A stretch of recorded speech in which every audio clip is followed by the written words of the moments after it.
Hello, everybody, and thank you for tuning in to the Liberty Report. With us today is Chris Rossini, our co-host. Chris, nice to see you today. Great to be with you again, Dr. Paul. Good. We have some exciting stuff. We're going to point out the inconsistencies and the lying of politicians. Can you imagine? And stupid stuff that we allow the UN to do to us. But it looks like with all that activity, we'll stay busy for a while. We won't have to give up and say, there's nothing to talk about. Everything is just wonderful.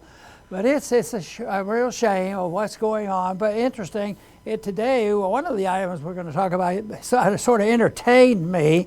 And we'll talk about that as our second number to talk about today. But first off, we want to talk about our good friends at United Nations. And, you know, we had former Governor Haley. You know, she used to be our representative at the United Nations. But the United Nations is up to it. They want to take care of us. They're working on it. And they've announced that there's some more regulations. Can you believe it? That they're going to have more regulations coming out of the UN Food and Agricultural Organization. And they're the people who control what we eat and drink and how we live. And involve about 50% of our liberties. They'll get us the other 50 on some other way. But no, they're coming up with some more regulations. We've heard it before. They've talked about it. But it looks like they're really serious about this. This is just a sort of like a con game that's going on. Scare people. You know, they're going to, if they eat meat, the world is going to come to end because it's going to cause bad weather. And you won't be able to get out of the tornadoes and the hurricanes and all the natural things happen. As long as we can have more regulation, we got to get rid of that methane gas. I mean, that is a monster.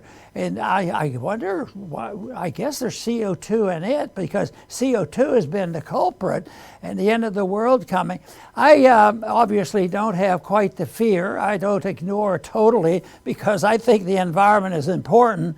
But Chris, I believe that the true libertarian society are the real environmentalists, because if you own the property, nobody has a right to mess with it and pollute it or destroy your property, and people should be punished by it. So it's the collusion of big government and big business that gets together and have abused, you know, the environment and what has happened over the many, many years. And there's truth to that, but it won't be solved by just saying, what we need are more regulations. And Chris, I think that's what they're doing here. More regulations. They want to have healthy people, you know, and we've got to tell them how much meat they're allowed to eat. And besides, that can destroy the farmers. Oh, that's okay. The farmers pollute 33% of all the pollution in the country. We have to get rid of it. Well, how are they going to eat if you don't have farmers? Oh, we never thought of that. So we'll have to think of that. We want you to think about the ramifications of these stupid things that government does. The bigger the government, the worse the ideas are. So I would say self-government, you make mistakes for oneself. And I would say local government makes mistakes. But I'll tell you what, it's the best system you can have is close government. But the bigger the government is, the more international it is, the more globalist it is, the worse the problems are, the bigger the solutions, and the less freedom we have. Chris, I'd like to participate in saying, well, we reverse the trend, because I still believe most of the people don't buy into most of this junk. No, and thank goodness for that. And yeah, collectivists, you know, globalists, you want to call them, they always go for food. We have bad precedents with the Soviet Union, Mao, with Mao's version of communism. They went for the farms too. And boy, were the famines bad. Tens of millions dead. But you know, who knows history anymore, right? But speaking of history, throughout all of human history, humans have struggled simply to eat, let alone meat. Meat was like hitting the jackpot. And we go to the supermarket and it's all laid out for us, you know, but we have it so good and nobody, again, knows the history. Wealthy nations would eat meat, and the poor, you know, they're called third world nations, they suffer with much, much less, if at all. You know, but these are the authoritarians. They hate middle class people. They hate people that rise up and are able to sustain themselves, because you're supposed to live at their beck and call, not be independent, eating what you want. So they say, yeah, no, you'll eat insects instead, and we'll grow meat in the lab for you. And they're trying this stuff, and the people obviously do not want it. When you look at the stocks of Beyond Meat and some of the other ones, the people don't want this stuff. You want real food. So now, if somebody doesn't want to eat meat voluntarily, fine. That's what freedom is all about. Eat what you want. It's nobody's business, especially the UN, to tell us and then try to cloak it in science after COVID. I mean, who believes anything is for science after COVID? So fortunately, the UN is like a big PR firm for the globalists. We don't have to listen to them. Hopefully, Americans, I don't think they would ever give up meat for the United Nations. Right. There's a famous quote out of history during the French Revolution when Marie Antoinette was quizzed, but what will the people eat? And if we don't provide this and that, and her comment was, if there's no bread, let them eat cake.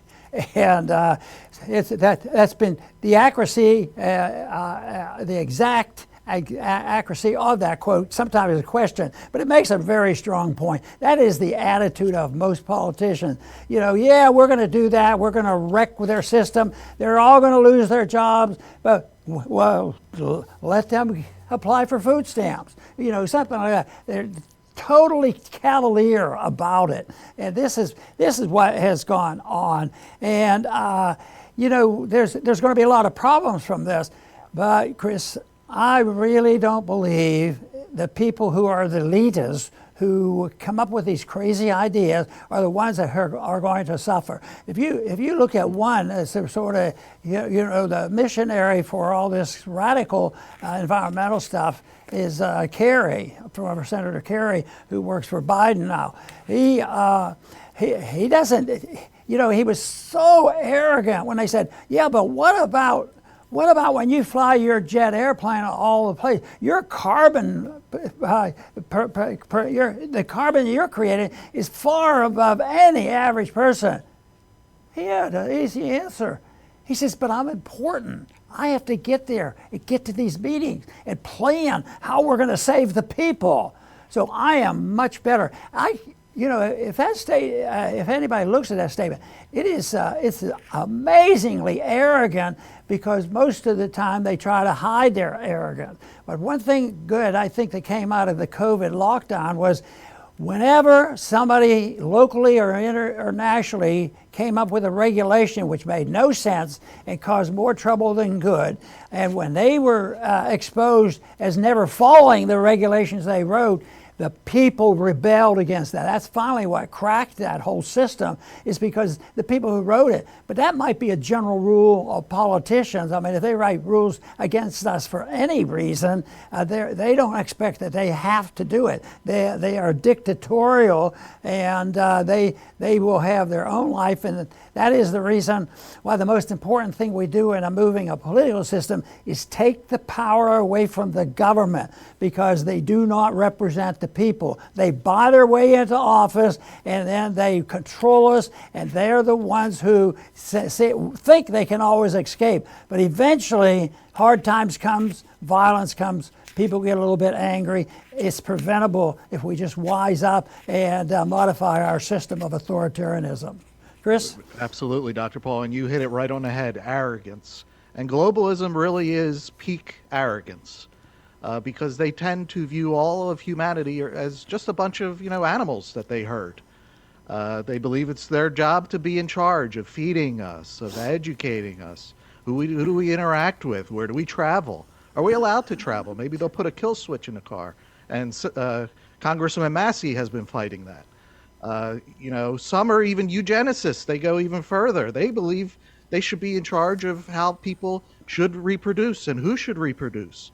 And they have the audacity, many people, to say that there's just too many people in the world. They know how many people there should be and what the weather should be and how the climate should change. I mean, this really is peak arrogance. They're not acting as people. They are pretending to be God.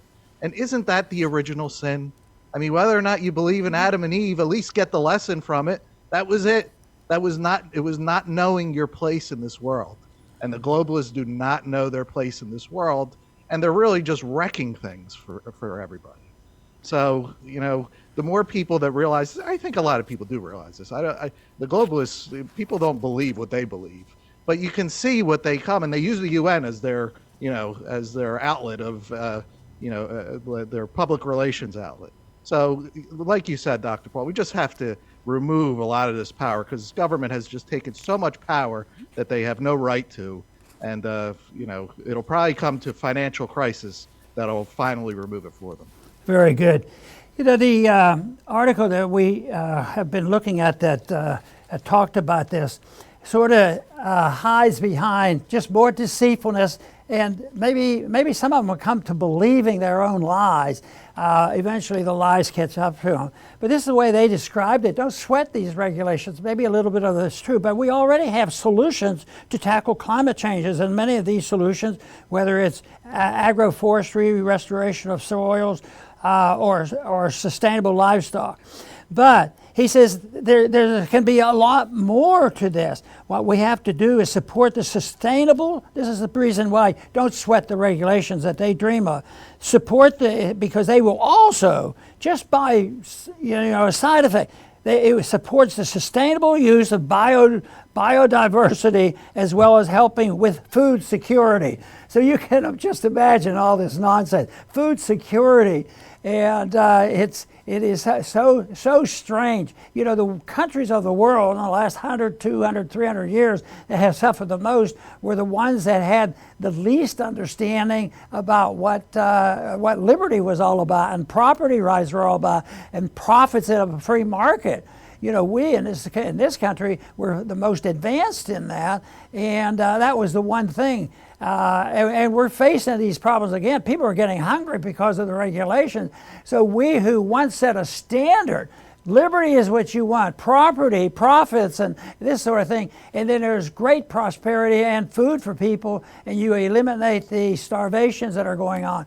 And right now, unfortunately, with this crazy, border problem of just anybody can come in at all. They know they'll get their food stamps and whatever, and people are getting hungry again. But it has to do with the attitude of what freedom is all about and the confidence people have in freedom, because unfortunately the temptation throughout all of history is once you have a system like free markets and farming and it's going prosperously, people will want to go more and more, and they start to saying, well, we need a little more government help here, and it evolves into something that becomes a mixture of big agriculture, big business, and government, and all of a sudden it gets blown out of proportion, and then they come up with, well, we're not doing so well now. We have some farm problems here, but the United Nations will solve the problem.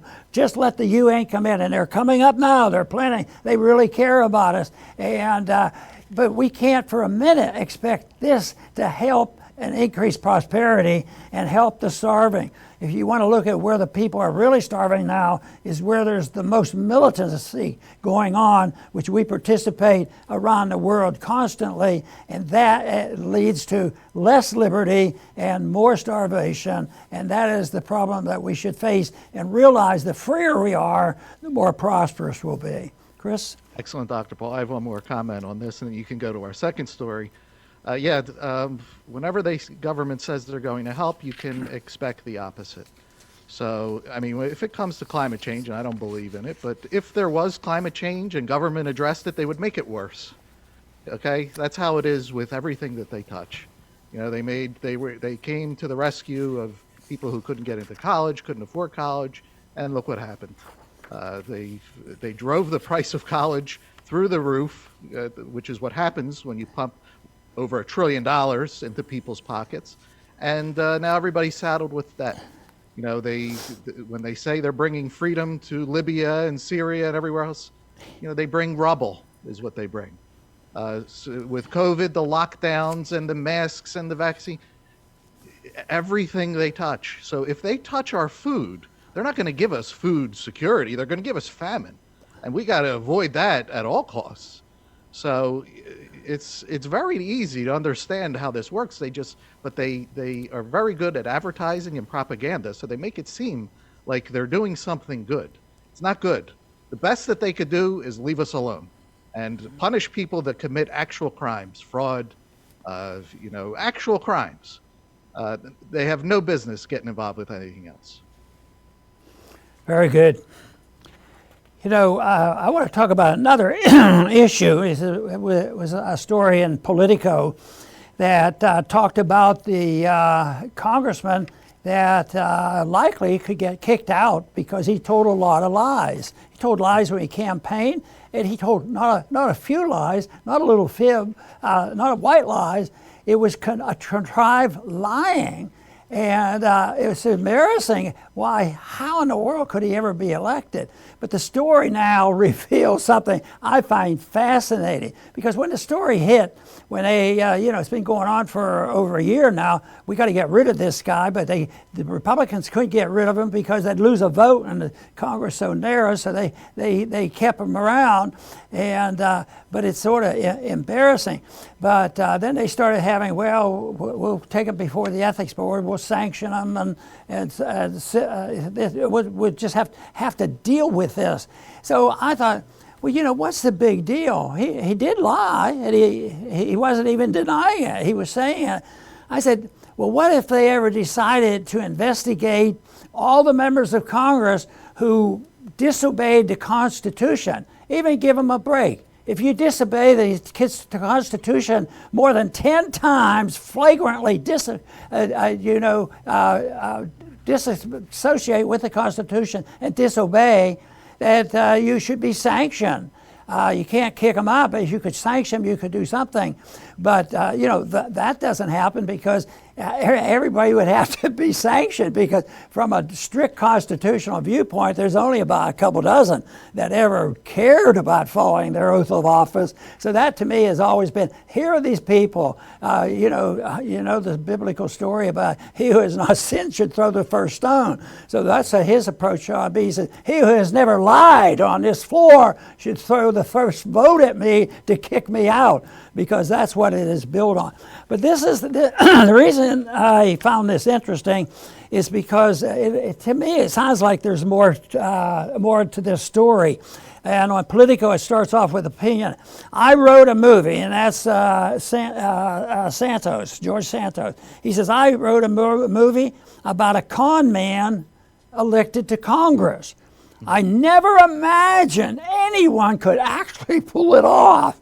So he must have been into a thought experiment. I wonder if I could do it. That's sort of the theme of this story. And so that to me is pretty wild. And and the story goes back and said that he was very interested in the Distinguished Gentleman movie, and which was a very popular movie and a comedy. Well, so the approach should have been a little bit different. Maybe he can convert this or something, but it'll be interesting. But I find it fascinating because, the Congress is based on, politics is based on, fibbing, lying, misinnuendos, and just demagoguing an issue. It happens all the time. Sometimes they call it white lies, but most of the time it's flat out dishonesty of what they do. I think the campaigning goes on. It's almost automatic. Well, you wouldn't say, well, are you against food stamps? Oh, no, not really, even though that was his opinion. But if you answer and say, yes, I'm against food stamps, it makes people hungry. It doesn't work. No, you never get a blunt, honest answer. So that's the way politics works. So here's somebody that went and exaggerated all this, and he will be called before the Congress again. They will try to get rid of him. He won't be reelected. But it was, to me, Chris, I found it a fascinating story in this age that we live in, where lying is no big deal. Yeah, and we are big proponents, we repeat it all the time, of free markets and voluntarism. You voluntarily make your own decisions in a free market. We don't really, there's aspects of it in our society, but it's being drowned out. by crony corporatism. But in a free market, there's of course going to be lying and fraud, and that's what the government is there to punish. It's there to protect us, not to perpetuate it. So when a business lies, it's fraud, and it's rightly punishable. And people hold businesses accountable. People will go to customer service over a nickel. You didn't give me the sale price. Give me that sale price. They'll hold the business's feet to the fire. But in politics, lying, like Dr. Paul said, is not only accepted, it's expected. It's so warped, and punishments for lying are virtually non-existent. And people say, oh, yeah, you got to lie. You have to, in order to get what you want, you got to be a pragmatist. If it works, use it. And, I guess if people want to live this way, this is how we're going to live. But what's fascinating to me is that people know this, but they will still choose to believe the lies and then perpetuate it themselves. They'll watch the TV, they'll know that they're being lied to, and then they're going to go repeat what's on TV. That fascinates me. It's not something I could explain as to why that happens. But that's, and that's why we need as much voluntarism and free market activity as we can, because that's what's going to sustain us. We can't be sustained by lies. It's always going to be a part of our lives, unfortunately, because we can't have perfection here. But we could definitely push it to the fringes. Right now, it's dominating, and it's showing in our society. It's interesting if somebody will come along and dissect this out psychologically and try to figure this out. The lies he told were different than the lies I was talking about, how the politicians lie to themselves, and the whole system is based on distorting the truth and doing all the things for the special interest, and how they undermine the republic by doing this. But I would think it would be fascinating for somebody to do an investigation, because I don't know, and we're not really capable, at least I'm not capable of saying, well, everything he did was evil and sinful, and no, it sounds like he had bits and pieces, and he really wanted to know. Maybe he was half sincere about this, but maybe he should have written a note to the FBI before he did it. Say, hey, look, I'm going on a rampage of lying, so it's just for fun. But it has to be a distortion. I would say that not everybody could even have the idea or the notion, even if it's justifiable and saying, well, this is just a game I'm playing. I don't think many people can do that, which is an argument for the fact that the higher law does pervade at times, even though they don't follow it very much in Washington. People do know subtly at a period of time what right and wrong is all about. But it just seems like the more that we have wars going on, the more likely is they've lost all their sense of right and wrong and a higher law and a natural law, and they go to the point, well, if there's no law and there's no higher law that has been around for literally thousands of years. It isn't just a couple hundred years that they understood the difference between right and wrong. So nobody's going to eliminate that, but I think it is the burden placed on mankind to deal with that constantly, because there is a difference. If you have a small community or a household and everybody understands exactly what it means to everybody else about a higher law, is there's peace and there's prosperity and there's happiness. But when a country does it, it's different. It's sort of a mob psychology, and they go along with it, and then all of a sudden things deteriorate to the point where, thinking about COVID is such an example of how the mob psychology operated and did so much harm that we're still trying to recover from, although most Americans now say we're not going to put up with that. But when you think of the craziness of saying, well, you're going to lose your job, you're going to get kicked out of school if you ever misuse the pronouns. Just that is sacred. You can't ever do that. And even now, you can't, if you're trying to deal with illegal immigrations of who knows who's coming into our country, if you start saying, are you a man or a woman, or we will have to put it down, you could be in big trouble. That's how crazy this stuff has gotten to be. And therefore, I put a lot of emphasis on this whole thing, knowing what is right and wrong, and it can't be sorted out. It always is, but we have our ups and downs. Unfortunately, I think we're on one of our down slopes right now on the way things are going around the world. Chris, did you have another statement at all, or are you ready to go? Yeah, I'll finish up with one more, Dr. Paul. Yes, if it's known that you can lie in government, what type of people do you think are going to be attracted to government? The liars. That's where they're going to go. You know, they won't have to do it illegally. They can do it all legally. If you can get rich fraudulently, if you can rip people off by buying off a politician, who do you think is going to be attracted to the government? You know, and that's why Washington, D.C., for those who live on the East Coast, you ever have to travel there, the traffic is unbearable.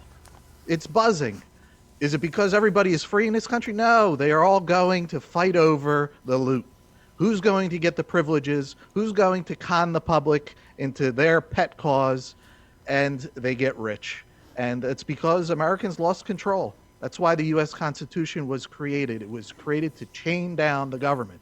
It's like the founders were saying, no, you guys have no idea how bad people can get.